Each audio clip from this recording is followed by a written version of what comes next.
Okay, good afternoon all of you. तो हम थोड़ा आज सिलेबस डिस्कस करेंगे विच इज़ वेरी इंपॉर्टेंट। तो देखते हैं syllabus and strategy for economics for UPSC prelims and mains. ठीक है, तो देखिए इसको, देखिए फॉर्मेट पूरा आप देखिए, आपको क्लियर है। तो फर्स्ट आता है economic growth and development, and second is poverty, third is inclusion means समावेशन, सेकंड पार्ट पुअर्टी मीन्स निर्धनता, एंड फोर्थ डेमोग्राफिक जनसंख्यिकी, एंड फिफ्थ फिस्कल पॉलिसी राजकीय नीति, एंड सिक्स्थ सोशल इश्यूज सामाजिक मुद्दे, and seventh contemporary economics topic. ठीक है, जो हमारे न्यूज़ वगैरह में रहते हैं। तो हम देखते हैं इसको आगे। देखिए इकोनॉमिक्स ग्रोथ एंड डेवलपमेंट, जिसको हिंदी में कहते हैं आर्थिक समृद्धि एवं विकास। तो देखिए जब भी आप देखेंगे कि ग्रोथ और डेवलपमेंट की जब भी बात होती है तो समृद्धि यानी ग्रोथ का मतलब क्या होता है, इसे हम थोड़ा मात्रात्मक तरीके से देखने की कोशिश करते हैं। जब हम ग्रोथ की बात करते हैं, है ना, इसे हम क्वांटिटेटिव फॉर्म में देखने की कोशिश करते हैं कि जैसे हमारे देश का उत्पादन कितना बढ़ा, या इकोनॉमिक फ्रंट पे मैं बात कर रही हूँ कि इकोनॉमिक फ्रंट पे अगर हम देखते हैं तो हम इस तरीके से देखते हैं, मात्रात्मक वे में देखते हैं। ठीक है, क्वांटिटेटिव वे में देखते हैं कि हमारा उत्पादन कितना बढ़ा, और जैसे हम इसमें बात करें तो प्रोडक्शन के उत्पादन की हम बात कर सकते हैं। हम ओवरऑल जीडीपी को देख के बात कर सकते हैं कि हमारी जीडीपी की कितनी ग्रोथ ऊपर है, कितनी ग्रोथ नीचे है, ये चीज़ हम जानते हैं। तो इस तरीके को ये हम ग्रोथ मेजर करते हैं। ठीक है, हम समृद्धि मापने का एक तरीका है ये। और जो डेवलपमेंट है और वही जीडीपी, वही उत्पादन जब लॉन्ग टर्म के लिए होता है, दीर्घकालिक पीरियड के लिए होता है, दीर्घकालिक समय के लिए होता है, तो वो हम उस चीज को हम क्या कहते हैं, उस चीज को हम कहते हैं कि विकास। जी, यहाँ पे विकास हुआ है। तो आप इस चीज को समझने की कोशिश कीजिए कि इकोनॉमिक ग्रोथ किस तरीके से, इकोनॉमिक ग्रोथ क्या है और डेवलपमेंट क्या है। तो आइए, तो फर्स्ट पार्ट ही इसका ये दिया हुआ है, देखिए हम करते हैं।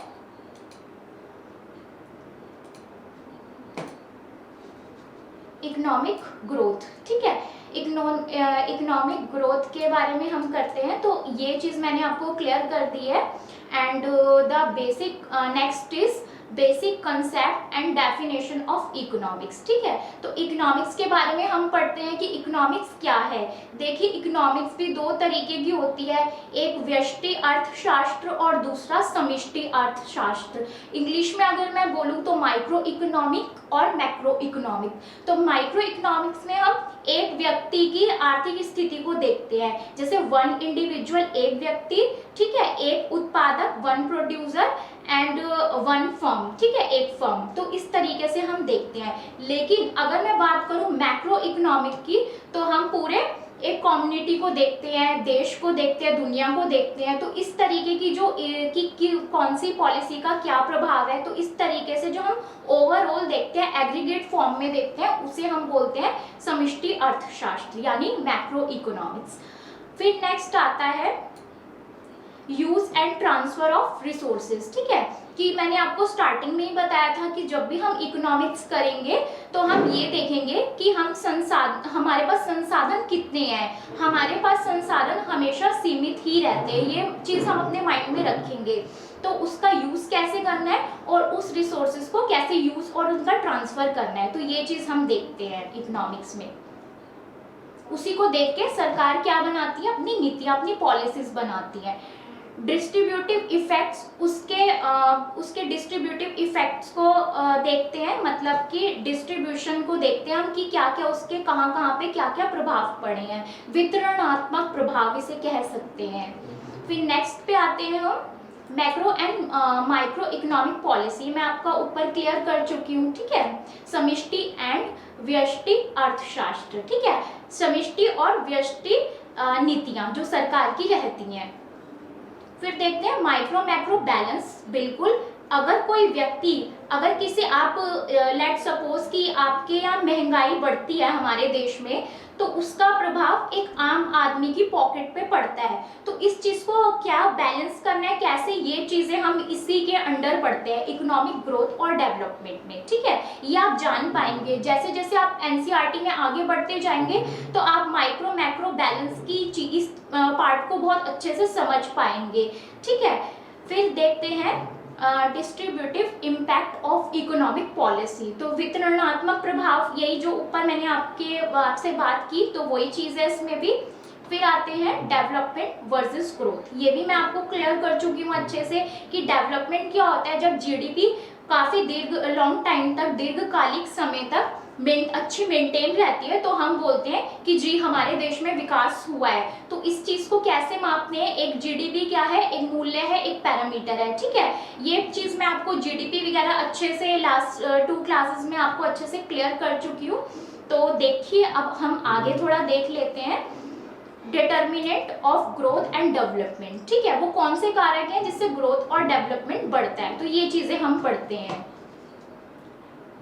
जो ग्रोथ और डेवलपमेंट निर्धारित करता है, ठीक है। जैसे आप कह सकते हैं आपके एजुकेशन सिस्टम है, और आपका रोजगार सरकार कितना लोगों को प्रोवाइड कराती है, ठीक है। एम्प्लॉयमेंट अपॉर्चुनिटीज लोगों के पास कितनी है, उसी से तो हमें पता चलेगा ना। जब ये चीज़ें होंगी तभी इसी से ग्रोथ और डेवलपमेंट आपको पता चलेगा।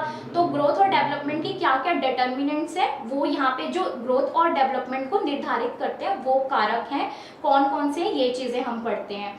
फिर नेक्स्ट में आते हैं concept like MPI, HDI, PQLI, GEM, GDI, TAI and green index. तो ये कुछ कॉन्सेप्ट्स है। जैसे फर्स्ट में बात करूं एमपीआई, तो मल्टी डायमेंशनल पॉवर्टी इंडेक्स, और ये आपकी गरीबी को मापने वाला इंडेक्स होता है। और एचडीआई ह्यूमन डेवलपमेंट इंडेक्स, और नेक्स्ट पीक्यूएलआई तो physical quality of life index. तो ये चीज़ बताती है कि आपके पीक्यूएलआई आपको ये बताता है कि आपके देश के लोग कितने समृद्ध है, कितना अच्छा जीवन यापन वो कर रहे हैं।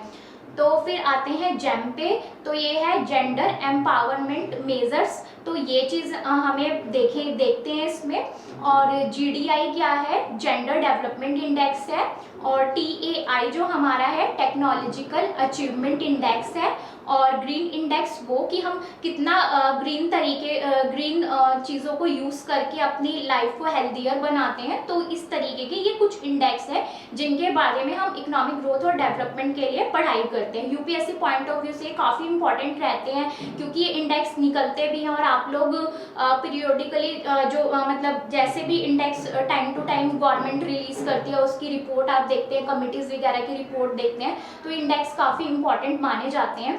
तो फिर नेक्स्ट पे हम लोग आते हैं सस्टेनेबल डेवलपमेंट, ठीक है, सतत निरंतर विकास जिसे हम बोलते हैं। तो सतत निरंतर विकास का क्या मतलब है, देखिए सतत निरंतर विकास इस तरीके का विकास होता है जिसमें हम अपनी प्रेजेंट जनरेशन की आवश्यकताओं को पूरा करते हैं, उनकी नीड्स को हम पूरा करते हैं, लेकिन इस चीज़ को भी ध्यान में रखते हैं कि हम रिसोर्स को उसी तरीके से यूज़ करें कि हमारी जो आगे आने वाली जनरेशन है, जो भावी पीढ़ी है, उनको परेशानी ना हो, उनके लिए रिसोर्सेज की कमी ना रह जाए। मतलब हमें भावी पीढ़ियों के भी बारे में सोचना है, और आज की प्रेजेंट जनरेशन जो है उसकी नीड्स को, उसकी आवश्यकताओं को भी पूरा करना है। तो ये होता है सस्टेनेबल डेवलपमेंट, तो जो कि काफ़ी इंपॉर्टेंट टॉपिक रहता है यूपीएससी का, आपके पर्यावरण एनवायरनमेंट के लिए बहुत इंपॉर्टेंट टॉपिक रहता है। तो फिर बात करते हैं, नेक्स्ट पे आते हैं India's ranking in various indexes, ठीक है। मैंने आपको बताया अभी ऊपर हमने इंडेक्स पढ़े हैं, तो इंडिया की रैंकिंग इन इंडेक्स में कैसी रहती है वो चीज़ हम देखते हैं, जो कि करंट से हम लोगों को डाटा मिल जाता है इस चीज़ का, है ना। आप देखते हैं एचडीआई रिपोर्ट आती है, अभी रिसेंटली अभी एक ग्लोबल हंगर इंडेक्स भी आया था। तो इस तरीके से जो भी गवर्नमेंट रिलीज करती है, जो भी ये चीज़ें मतलब इंटरनेशनल उस पर रिलीज होती हैं, तो ये चीज़ें आप ज़रूर ध्यान में रखिए और देखते रहिए कि क्या क्या इंडिया की पोजीशन क्या है। ये आपको मेंस लिखने में भी बहुत हेल्प करता है।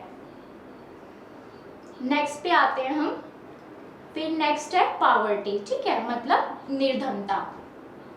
निर्धनता की डेफिनेशन जी बिल्कुल हम देखेंगे, ये हमारी 9th क्लास की एनसीईआरटी में भी है और वहाँ हम निर्धनता को बहुत विस्तार से करेंगे।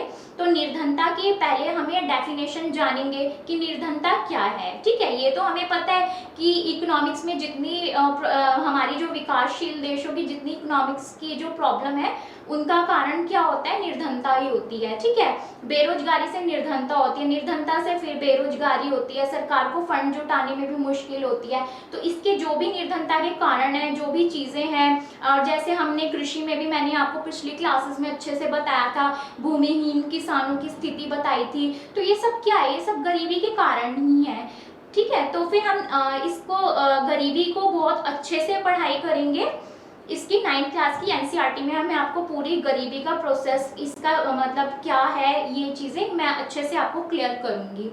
Distribution and deprivation. ठीक है, डिस्ट्रीब्यूशन हम करने में हमारी सरकार कोई वो नहीं छोड़ती है, सब तरीके से पीडीएस सिस्टम भी चल रहे हैं, सब चीज़ चल रही है, लेकिन फिर भी डेप्रीवेशन है। ठीक है, असुरक्षाएं अभी भी लोगों के दिमाग में, दिल में है, क्योंकि वो चीज़ें सरकार अपनी तरफ से पॉलिसीज बहुत अच्छे से चलाती है ना, सारी अपनी जनसंख्या को, अपने लोगों को पूरी फैसिलिटीज देती है, स्कीम चलाती है। ठीक है, लेकिन मुद्दा ये है कि वो उस चीज का जो बेनिफिट है वो आम आदमी तक पहुंच रहा है या नहीं पहुंच रहा है। ठीक है, लोग डेप्रीव्ड हो जाते हैं उस चीज से।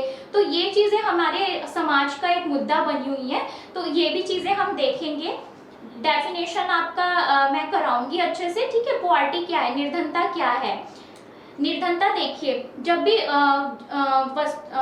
रोटी, कपड़ा और मकान, ये 3 हमारी मूलभूत आवश्यकताएं होती हैं। ठीक है, तो अगर कोई व्यक्ति इन 3 मूलभूत आवश्यकताओं की पूर्ति नहीं कर पाता है तो वो निर्धन कहलाता है। ठीक है, ये एक सिंपल सी डेफिनेशन हम कह सकते हैं निर्धनता की है। बाकी इसके कारण क्या है ये हम करेंगे इसमें, कि क्या क्या कारण है, क्यों निर्धनता एक ऐसा विशियस साइकिल बन गया जिसे तोड़ना सरकार के लिए भी बहुत मुश्किल हो गई है। डिस्ट्रीब्यूशन और डेप्रीवेशन मैंने अभी आपको क्लियर किया।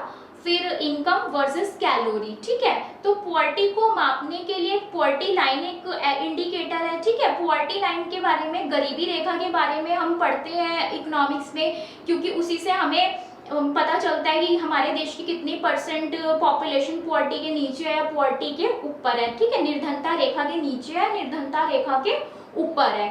तो मेजरमेंट ऑफ पॉवर्टी क्या है। ठीक है, ये सब एक इसी का ही टॉपिक है, तो ये चीजें हम सब साथ साथ कवर करते हैं। ये मैं आपका पॉवर्टी वाले चैप्टर में अच्छे से कंप्लीट करूंगी।